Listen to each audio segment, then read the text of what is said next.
This is The Time Machine, annotated, the original 1895 unabridged and complete edition, written by H.G. Wells, narrated by ElevenLabs Digital Audio Voice Anarita 2. Chapter 9. The Morlocks. It may seem odd to you, but it was 2 days before I could follow up the newfound clue in what was manifestly the proper way. I felt a peculiar shrinking from those pallid bodies. They were just the half-bleached colour of the worms and things one sees preserved in spirit in a zoological museum, and they were filthily cold to the touch.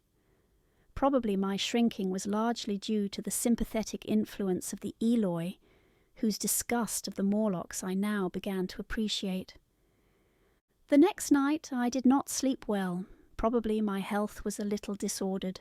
I was oppressed with perplexity and doubt. Once or twice I had a feeling of intense fear for which I could perceive no definite reason.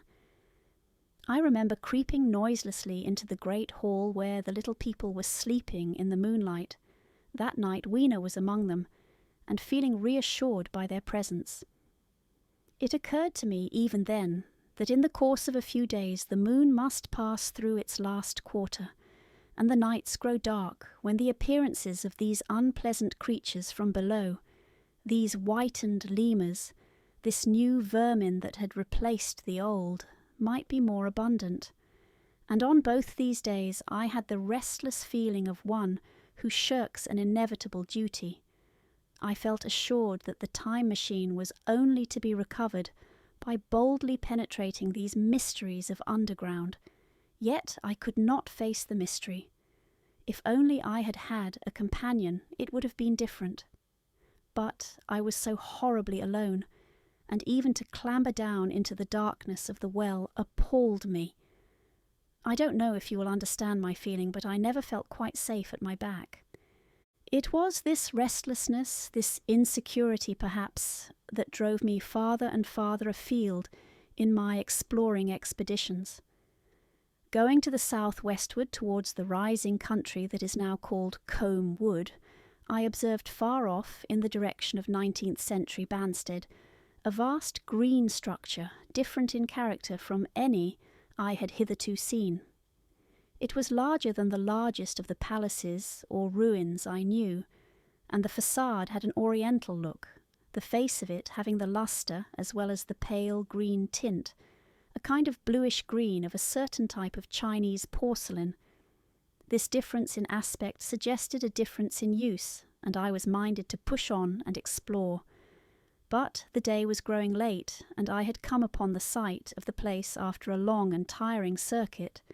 So I resolved to hold over the adventure for the following day, and I returned to the welcome and the caresses of little Weena. But next morning I perceived clearly enough that my curiosity regarding the palace of green porcelain was a piece of self-deception, to enable me to shirk, by another day, an experience I dreaded. I resolved I would make the descent without further waste of time, and started out in the early morning towards a well near the ruins of granite and aluminium. Little Weena ran with me. She danced beside me to the well, but when she saw me lean over the mouth and look downward, she seemed strangely disconcerted. "Goodbye, little Weena," I said, kissing her, and then putting her down, I began to feel over the parapet for the climbing hooks. Rather hastily, I may as well confess, for I feared my courage might leak away. At first she watched me in amazement. Then she gave a most piteous cry, and running to me, she began to pull at me with her little hands. I think her opposition nerved me rather to proceed. I shook her off, perhaps a little roughly, and in another moment I was in the throat of the well.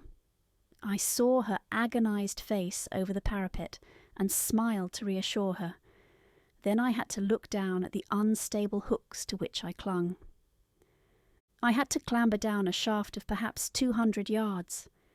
The descent was effected by means of metallic bars projecting from the sides of the well, and these being adapted to the needs of a creature much smaller and lighter than myself, I was speedily cramped and fatigued by the descent. And not simply fatigued. One of the bars bent suddenly under my weight, and almost swung me off into the blackness beneath. For a moment I hung by one hand, and after that experience I did not dare to rest again. Though my arms and back were presently acutely painful, I went on clambering down the sheer descent with as quick a motion as possible. Glancing upward, I saw the aperture, a small blue disc in which a star was visible, while little Wiener's head showed as a round black projection. The thudding sound of a machine below grew louder and more oppressive. Everything save that little disc above was profoundly dark, and when I looked up again, Wiener had disappeared. I was in an agony of discomfort. I had some thought of trying to go up the shaft again and leave the underworld alone, but even while I turned this over in my mind, I continued to descend. At last, with intense relief, I saw dimly coming up, a foot to the right of me, a slender loophole in the wall. Swinging myself in, I found it was the aperture of a narrow horizontal tunnel in which I could lie down and rest. It was not too soon. My arms ached, my back was cramped, and I was trembling with the prolonged terror of a fall. Besides this, the unbroken darkness had had a distressing effect upon my eyes. The air was full of the throb and hum of machinery pumping air down the shaft. I do not know how long I lay.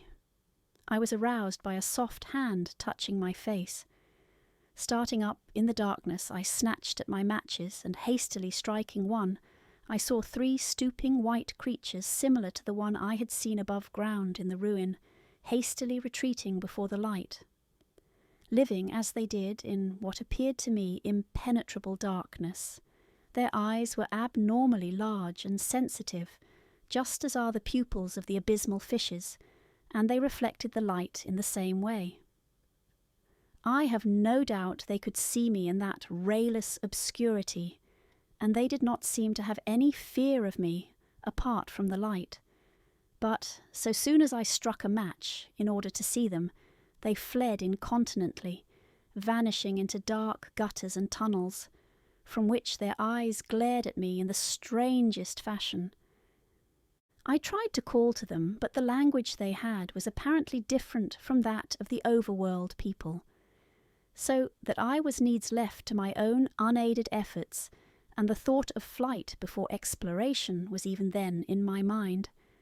But I said to myself, "You are in for it now," and feeling my way along the tunnel, I found the noise of machinery grow louder.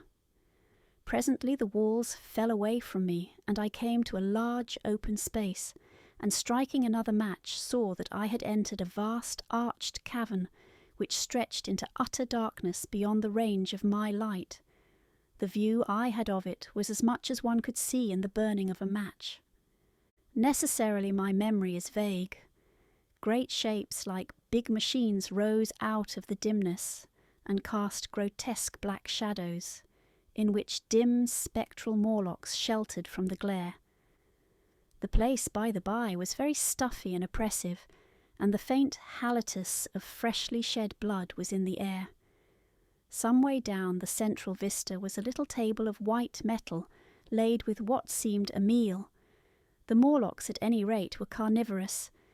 Even at the time, I remember wondering what large animal could have survived to furnish the red joint I saw.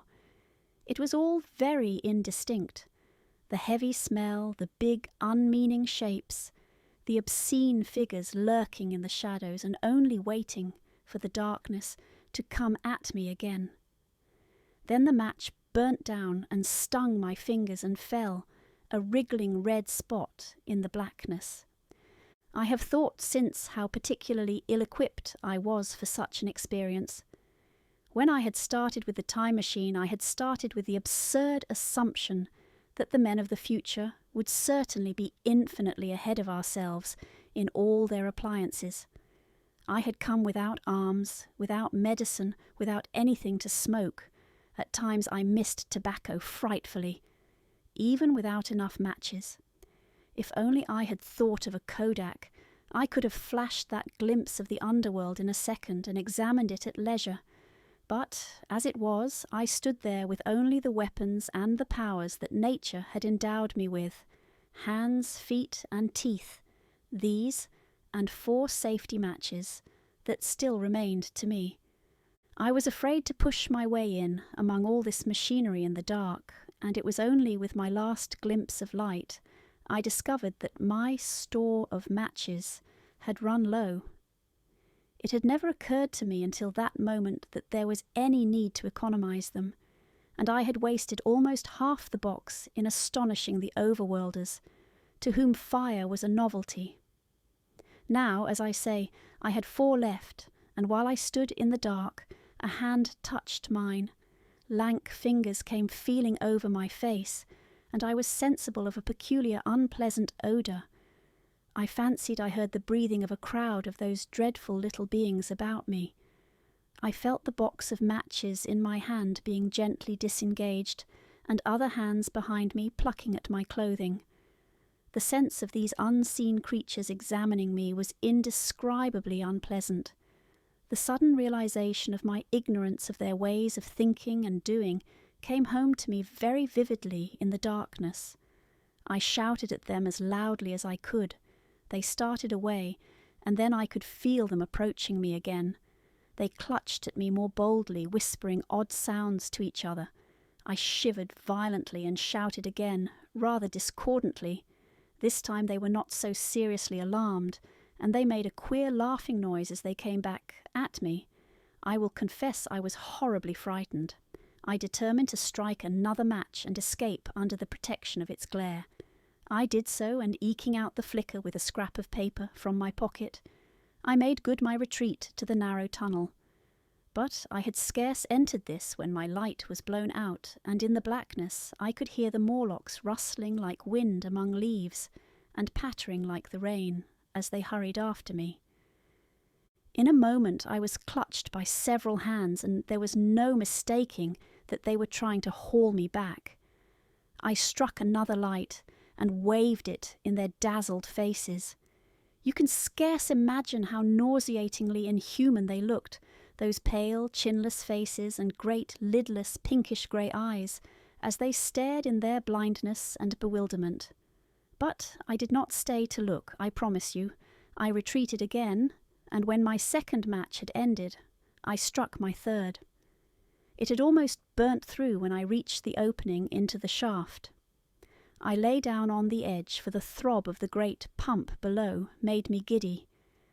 Then I felt sideways for the projecting hooks, and, as I did so, my feet were grasped from behind, and I was violently tugged backward. I lit my last match, and it incontinently went out. But I had my hand on the climbing bars now, and, kicking violently, I disengaged myself from the clutches of the Morlocks, and was speedily clambering up the shaft while they stayed peering and blinking up at me. All but one little wretch who followed me for some way, and well nigh secured my boot as a trophy. That climb seemed interminable to me.